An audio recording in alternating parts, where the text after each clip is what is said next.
എന്നാല് അല്ലെ പോരാൻ തോന്നിക്കഴിഞ്ഞാൽ കണ്ണാടിക്ക് കുറ്റം പറയുന്ന ഒരു പഴഞ്ചൊല്ലുണ്ട്. എന്ന പോലെയാണ് ഇപ്പോൾ നമ്മുടെ അങ്ങാടിപ്പുറം പഞ്ചായത്തിൻ്റെ അവസ്ഥ. കഴിഞ്ഞ 5 വർഷമായി ഇപ്പോൾ തെരഞ്ഞെടുപ്പ് കഴിഞ്ഞിട്ട് ഏതാനും മാസങ്ങൾക്കുള്ളിൽ പഞ്ചായത്ത് തെരഞ്ഞെടുപ്പ് വരാൻ പോവുകയാണ്. അപ്പോൾ തെരഞ്ഞെടുപ്പ് വരുമ്പോൾ സമയത്ത് ജനങ്ങളിൽ അവരുടെ യഥാർത്ഥ അവസ്ഥ UDF പഞ്ചായത്ത് ഭരണസമിതിക്കും അതിന് നേതൃത്വം കൊടുക്കുന്ന UDFൻ്റെ കമ്മിറ്റി, പ്രത്യേകിച്ച് മുസ്ലിം ലീഗ് നന്നായിട്ട് അറിയാം.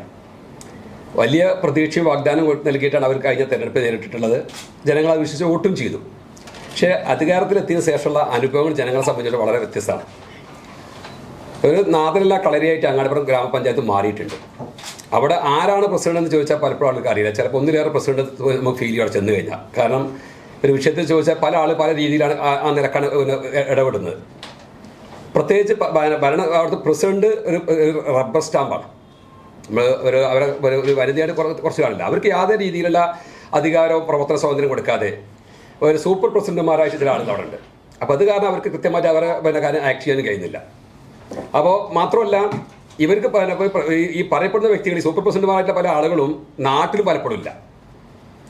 അവർ പലപ്പോഴും വിദേശത്താണ്. അവർ വിദേശത്ത് പോയി ബിസിനസ് ചെയ്യാണ്.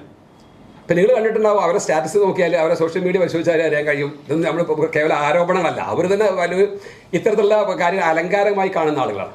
അവർ ആ നിലക്കാണ് അവർ പ്രചരിപ്പിക്കുന്നത്. ഞങ്ങളതിൻ്റെ അത്ര വിശദാംശം പരിശോധിച്ചാൽ അറിയാൻ വേണ്ടി കഴിയും. അപ്പോൾ അവരുടെ കഴിവുകേടും പോരായ്മയും മറച്ചു വെക്കാൻ വേണ്ടി വളരെ ബോധപൂർവം ഈ അടുത്ത ദിവസങ്ങളായിട്ട് UDFൻ്റെ പ്രത്യേകിച്ച് മുസ്ലിം ലീഗിന് നേതൃത്വമുള്ള മുസ്ലിം ലീഗ് പഞ്ചായത്ത് കമ്മിറ്റി ജനങ്ങൾ തെറ്റിദ്ധരിപ്പിക്കുന്ന രീതിയിൽ പ്രചരണങ്ങൾ ആരംഭിച്ചിട്ടുണ്ട്. കാരണം ഏതാണ്ട് തൊട്ടടുത്ത തെരഞ്ഞെടുപ്പ് വരികയാണ്. അപ്പോൾ അതിനുള്ള ഒരുക്കങ്ങളാണ്.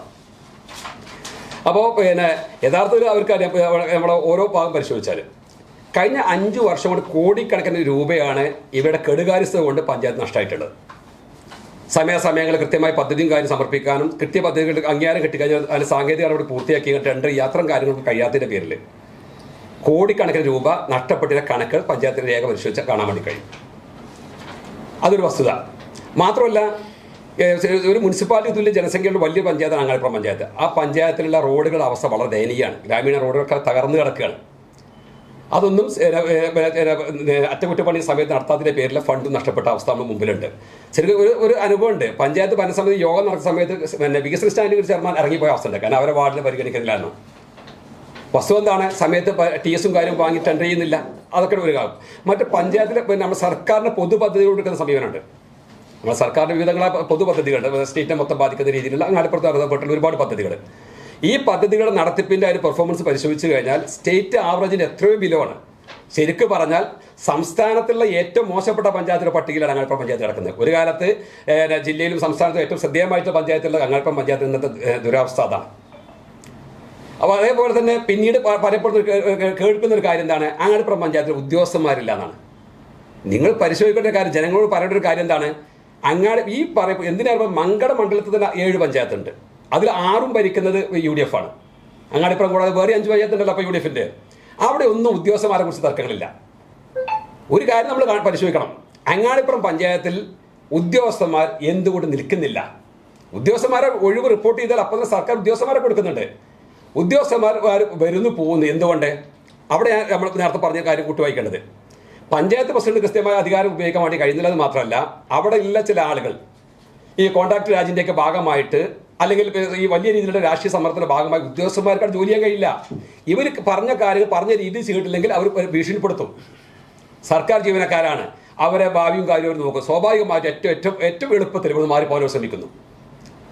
ഒരു കാര്യം ഞങ്ങൾ വളരെ ഉത്തരവാദിത്വത്തോടു കൂടി വെല്ലുവിളിച്ച് ചോദിക്കാൻ ഉദ്ദേശിക്കുന്ന ഒരു കാര്യം, അങ്ങാടിപ്പുറം പഞ്ചായത്തിൻ്റെ ഉദ്യോഗസ്ഥന്മാരുടെ കാര്യത്തിൽ കഴിഞ്ഞ ഈ 5 വർഷത്തിനുള്ളിൽ ഏതെങ്കിലും ഒരു ഉദ്യോഗസ്ഥരുടെ കാര്യത്തിൽ അങ്ങാടിപ്പുറത്തെ ഇടതുപക്ഷ നേതാക്കന്മാരോ CPI നേതാക്കന്മാരോ ഇടപെട്ടിട്ടുണ്ടെങ്കിൽ അവർ തെളിയിക്കട്ടെ. ഉദ്യോഗസ്ഥന്മാർക്ക് ജോലി ചെയ്യണേ അതിനാവശ്യമുള്ള സൗകര്യം പശ്ചാത്തലം ഒരുക്കി കൊടുക്കേണ്ട ബാധ്യത ഭരണസമിതിക്കുണ്ട്. അവർ ധൈര്യം കൊടുക്കണം, ഒപ്പം നിൽക്കാൻ കഴിയണം. അപ്പോൾ ഇതാണ് ഒരു ഭാഗം. മറ്റൊരു കാര്യം നമ്മൾ കാണുന്നത് വെച്ചാൽ, ഇവിടെ ഈ നമ്മുടെ പഞ്ചായത്തിൽ കുറേ പരിഷ്കാരം പത്രത്തിലും കാര്യമൊക്കെ കാണും. ഇത്തരം പരിഷ്കാരം സ്വാഭാവിക കാലോചിതമായ പരിഷ്കാരം ആവശ്യമാണ്, ഒരു തർക്കങ്ങളൊന്നുമില്ല. പക്ഷെ അത്തരം കാര്യങ്ങൾ ചെയ്യുമ്പോൾ ജനങ്ങളെ വിശ്വാസത്തിലെടുത്ത് പ്രധാനപ്പെട്ട രാഷ്ട്രീയ പാർട്ടികളുടെയും മറ്റേ സമൂഹത്തിലെ പ്രധാനപ്പെട്ട ഇത്തരം കാര്യങ്ങളിൽ ഇടപെടാനും കഴിയുന്ന ആളുകളുടെ അഭിപ്രായവും കാര്യവും സ്വീകരിക്കാൻ സാധാരണ നടപടിക്രമങ്ങൾക്കുണ്ട്. ഒരു കാര്യം പാലിക്കാതെ തന്നിഷ്ടപ്രകാരം ചില ആളുകൾ അതിന് നേതൃത്വം കൊടുത്ത പ്രധാനമായിട്ടും മങ്കട MLA അദ്ദേഹത്തിൻ്റെ ചില സിൽബന്ധികളുണ്ട്. മുഴുവൻ ലീഗേരെന്ന് പറയാൻ കഴിയില്ല.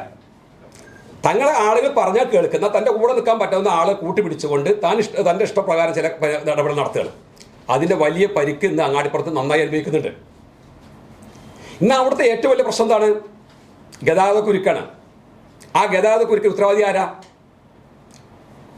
ഒരു നല്ല ഈ അങ്ങാടിപ്പുറത്തും പെരുന്തൽമണ്ണ നിലനിൽക്കുന്ന ഗതാഗതക്കുരുക്ക് പരിഹരിക്കാൻ ആവശ്യമായ പദ്ധതി കൊടുന്നപ്പോൾ വടംപാലം മാനന്തമംഗലം ബൈപ്പാസ് കൊണ്ടുവന്നപ്പോൾ അതിൽ അട്ടിമറിക്കാൻ വേണ്ടി നേതൃത്വം കൊടുത്ത ആളുകളാണ്.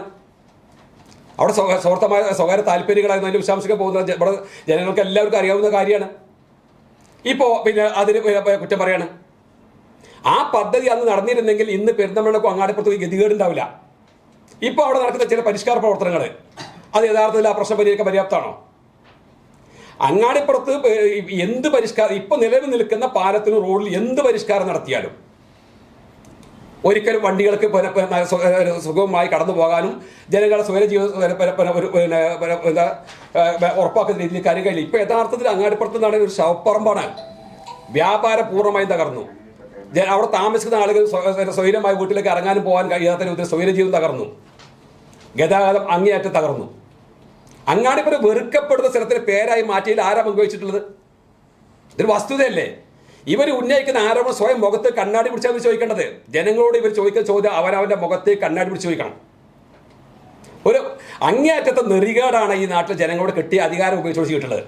മാത്രം ഒരുപാട് ജനകീയ വിഷയങ്ങൾ അങ്ങാടിപ്പുറത്ത് മണ്ഡലത്തിലൊക്കെ ഉണ്ട്. ഈ വിഷയങ്ങൾ എവിടെയാണ് ഇത്തരത്തിൽ ആളുകളുടെ സാന്നിധ്യം? അവരുടെ അഹങ്കാരം എന്താണ്? ഞങ്ങൾ വിലക്ക് വാങ്ങിയിട്ടുള്ള അധികാരമാണ്. ഇതാണ് അതിൻ്റെ പ്രശ്നം. ഇപ്പോൾ തൊട്ടടുത്ത ദിവസത മുസ്ലിം ലീഗിൻ്റെ ഔദ്യോഗികമായിട്ടുള്ള ഒരു പോസ്റ്റർ ഇറങ്ങുകയാണ്. പഞ്ചായത്ത് കമ്മിറ്റിയുടെ ബൈപ്പാസ് നിലവിലുള്ള ഓടമ്പാലം മാനത്തമംഗലം ബൈപ്പാസ് വരാതിരിക്കാൻ കാരണം എന്നൊക്കെ പറഞ്ഞുകൊണ്ട് അതിലൊരു വ്യക്തിയെക്കുറിച്ച് പേര് പറയാതെ പറയുന്നുണ്ട്.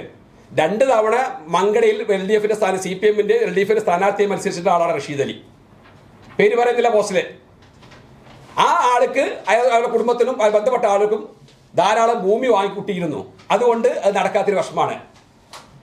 ഒരു കാര്യം വളരെ ഉത്തരവാദിത്വത്തോട് പറയുന്നു, അലൈൻമെന്റ് മാറ്റിയെന്നും അവർ പറയുന്നു. ഇനി പഴയ അലൈൻമെന്റോ പുതിയ അലൈൻമെന്റോ, ഞങ്ങളാരും അലൈൻമെന്റ് മാറ്റിയാലും നമുക്കറിയില്ല. അങ്ങനെ ഏത് അലൈൻമെന്റ് ആയിക്കോട്ടെ, ആ അലൈൻമെന്റ് പറയപ്പെടുന്ന സ്ഥലങ്ങളിൽ എവിടെയെങ്കിലും ഈ പറയപ്പെടുന്ന ആരോപിക്കപ്പെടുന്ന സ്ഥാനാർത്ഥിക്കോ കുടുംബത്തിനോ ബന്ധപ്പെട്ട ആളുകൾക്കോ 1 സെന്റ് ഭൂമി ഉണ്ടെങ്കിൽ അവർ ചൂണ്ടിക്കാണിച്ചാൽ അത് അവർക്ക് എടുക്കാം. ഈ ബിനാമി ഉണ്ടെന്ന് അവർ പറയണത്, അങ്ങനെയാണ് ബിനാമിയുടെ ഭൂമി ഉണ്ടാവുമല്ലോ, അത് ഏതാന്ന് പറഞ്ഞാൽ അതൊന്നും കൊടുക്കാന്ന് എടുത്തോട്ടെ.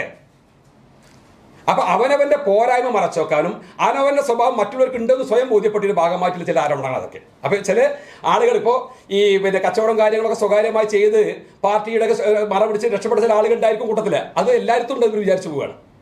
അങ്ങനെ അല്ല എന്നുള്ളവർക്ക് ബോധ്യപ്പെടേണ്ടതുണ്ട്. വിരലിന്റെ കാര്യത്തിലാണേലും യാത്രയുടെ കാര്യത്തിലാണേലും രണ്ടും മുറിഞ്ഞു പോകാതെ തുന്നിച്ചേർത്തത് കിംസ് അൽ ഷിഫയിലെ ഹാൻഡ് ആൻഡ് റിസ്റ്റ് സെന്ററാണ്. Hand and wrist centre, KIMS Al Shifa hospital, Perinthalmanna.